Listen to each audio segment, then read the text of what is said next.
चीन के करीबी कहे जाने वाले नेपाल के नए प्रधानमंत्री पुष्प कमल दहल उर्फ प्रचंड ने भारत विरोध पर टिके राष्ट्रवाद को हवा देनी शुरू कर दी है। नेपाल की सत्ताधारी दहल सरकार ने भारत के उत्तराखंड राज्य में स्थित लिम्पियाधुरा, काला पानी और लिपुलेख को वापस लेने का वादा कर डाला है। नेपाल से सटे इन इलाकों पर नेपाल अपना दावा पेश करता है।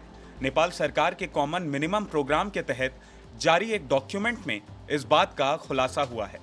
इस डॉक्यूमेंट में कहा गया है कि भारत ने काला पानी, लिपुलेख और लिम्पियाधुरा इलाकों पर अतिक्रमण किया है और नई सरकार इन इलाकों को वापस लेने की पूरी कोशिश करेगी। खास बात है कि जिन इलाकों पर नेपाल कब्जा जमाना चाहता है, उन इलाकों को साल 2019 और 20 के राजनीतिक मैप में भारत अपनी सीमा के अंदर बता चुका है। इस बात पर उस समय नेपाल और भारत के बीच काफी विवाद भी देखने को मिला था। कॉमन मिनिमम प्रोग्राम के तहत नेपाल सरकार का लक्ष्य क्षेत्रीय अखंडता, संप्रभुता और स्वतंत्रता को मजबूत करना है। हैरानी की बात यह है कि इस प्रोग्राम के तहत भारत तो प्रचंड सरकार के निशाने पर है, लेकिन चीन की सीमा से जुड़े किसी विवाद को लेकर उसमें कोई भी जिक्र नहीं है। यानी इस बात से यह साफ समझ में आता है कि नेपाल चीन से तो नहीं भिड़ना चाहता है, लेकिन भारत को आंखें दिखा रहा है। हालांकि कॉमन मिनिमम प्रोग्राम के डॉक्यूमेंट में यह जरूर कहा गया है कि नेपाल सरकार भारत और चीन दोनों पड़ोसी देशों से संतुलित राजनयिक संबंध चाहती है। वहीं डॉक्यूमेंट में यह भी कहा गया है कि नेपाल की दहल सरकार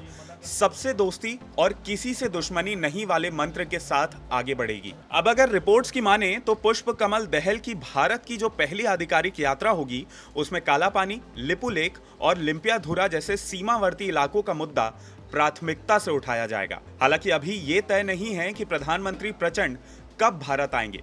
उनकी ये यात्रा फरवरी या उससे अगले महीने में भी हो सकती है। दहल की नई सरकार में अभी विदेश मंत्री भी नियुक्त नहीं किया गया है, जबकि रोटी और बेटी के संबंधों पर चलने वाले भारत और नेपाल के सीमावर्ती विवाद को सुलझाने के लिए विदेश मंत्री का नियुक्त होना काफी जरूरी है। भारत में नेपाल के राजदूत रह चुके नीलांबर आचार्य ने एक रिपोर्ट में कहा कि भारत से इस तरह के संवेदनशील मुद्दे पर बातचीत के लिए हमें पहले ये साफ कर लेना चाहिए कि हम किस स्तर तक इसे ले जाना चाहते हैं। नीलांबर ने आगे कहा कि नई दिल्ली में हमारे राजदूत मुश्किल से ही किसी भारतीय मंत्री या विदेश सचिव से मिल पाते हैं, इसलिए खुद नेपाल के प्रधानमंत्री और मंत्रियों को ही ये मुद्दा अपने आप उठाना होगा। पिछले साल अप्रैल में जब नेपाल के तत्कालीन प्रधानमंत्री शेर बहादुर देउबा भारत यात्रा पर थे, तो उन्होंने भी प्रधानमंत्री मोदी के सामने इस मुद्दे को उठाया था, लेकिन ये बात आगे नहीं बढ़ पाई और मामला शांत हो गया। दरअसल साल 2019 में नेपाल के तत्कालीन प्रधानमंत्री केपी शर्मा ओली की सरकार और भारत सरकार के बीच उस समय सब कुछ ठीक नहीं रह गया था, जब भारत ने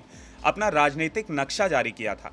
इस राजनीतिक मैप में लिम्पियाधुरा, काला पानी और लिपुलेख को शामिल किए जाने पर नेपाल की सरकार ने विरोध जताया था। नेपाल इन इलाकों पर अपना दावा पेश करता है। उस समय केपी शर्मा ओली ने राजनयिक संदेश भेजकर भारत से इस बारे में चर्चा करने के लिए कहा था। साथ ही कहा था कि भारत की तरफ से मैप में सुधार किया जाए। कुछ दिनों बाद ही कोरोना आ गया और भारत ने महामारी का समय देखते हुए इस मामले में तुरंत चर्चा करने से इनकार कर दिया।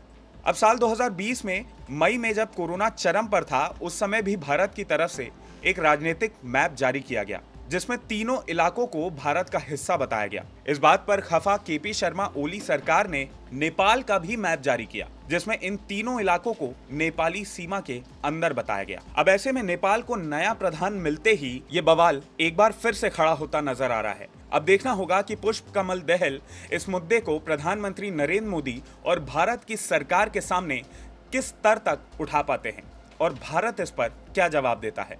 वैसे आपको क्या लगता है, क्या नेपाल चीन का सपोर्ट लेकर भारत को आंखें दिखा रहा है, और अगर ऐसा है तो भारत को इस पर क्या कार्रवाई करनी चाहिए? आप हमें कमेंट करके जरूर बताइए।